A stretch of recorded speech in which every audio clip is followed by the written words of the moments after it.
Откако настапија на сцената со поздрав и насмевка, а Доналд Трамп ја укажа чест на Хилари Клинтон нарекувајќи ја секретарке според поранешната функција. Двајцата председателски кандидати ја почнаа епската битка во првата од трите дебати. Првата тема беше економијата. Трамп ја обвини Кина за девалвација на валутата, што предизвикува оцелување на американските работни места и ефтината работна сила во Мексико. Нашите работни места бегаат од земјава, одат во Мексико и во многу други земји. Погледнете што и прави Кина на нашата земја со производството на наши производи. Ја девалвираат нивната валута, а никој во владата не им се спротивставува. Ние имаме добра битка, победничка, бидејќи ја користат нашата земја како прасе касичка за да ја изградат Кина и многу земји го прават истото. Клинтон тргна во напад обвинувајќи го дека турка економска политика што ги фаворизира богатите за сметка на средната класа.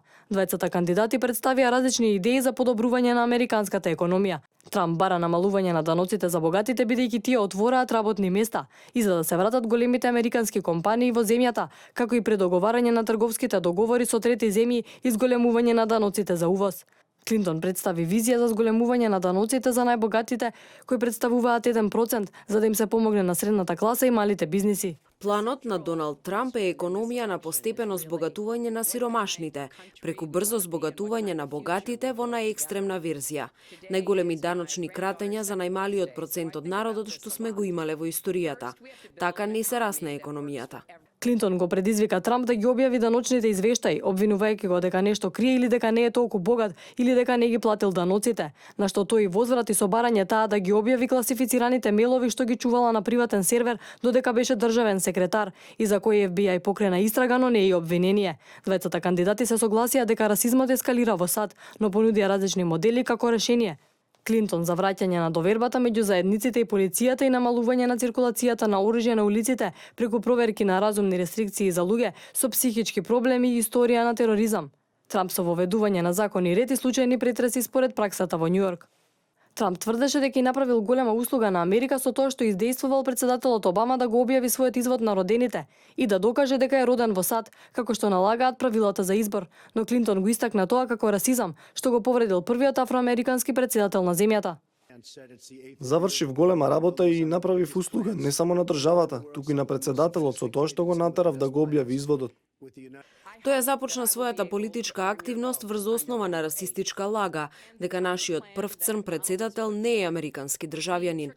Немаше никакви докази за тоа, но инсистираше година по година, само затоа што некои негови поддржувачи што сакаше да ги привлече кон стадото, веруваа или сакаа да веруваат во тоа. Сајбертероризмот беше издвоен како една од главните закани за безбедноста, особено по неодамнешните напади врз државните институции од страна на групи од надвор и трети држави. Клинтон ја обвини Русија за упадите, пред се во серверот на Демократската национална конвенција и го критикуваше Трамп дека во кампањата јавно ги повикува русите да ги хакираат демократите. Трамп одговори дека нема докази за вмешаност на Русија, додека Исламска држава победува во сајбер војната. Клинтон го критикуваше Трамп дека ја поддржал инвазијата на Ирак, иако немало докази дека Техеран има нуклеарно оружје. Тој ја обвини дека била на власт уште кога Исламска држава била мало дете, но не сторила ништо против тоа. Да им ја земевме нафтата, а требаше, немаше да може да се создаде ИСИС, бидејќи нафтата им е главниот извор на приходи. Сега имаат нафта насекаде, дури и во Либија, што е уште една од незините катастрофи. Тема на дебатата беше и темпераментот на Трамп. Клинтон ја повтори веќе познатата фраза дека човек што може да го испровоцира твит не смее да ги има нуклеарните кодови. Републиканецот и рече дека премногу ја рециклира таа реченица, на што демократката возврати затоа што е добра. Половина од електоратот, жените, беа едно од прашањето на дебатата. Клинтон се наврати на негови поранешни изјави, во кои ги нарекувал господја прасица или господја куќна помошничка. Трамп кусо одговори: "Сакав да кажам нешто многу лошо за Хилари, за незиното семејство, но си реков себе си немој." Во завршните зборови двајцата кандидати рекоа дека ќе го прифатат исходот на изборите во 2016 година.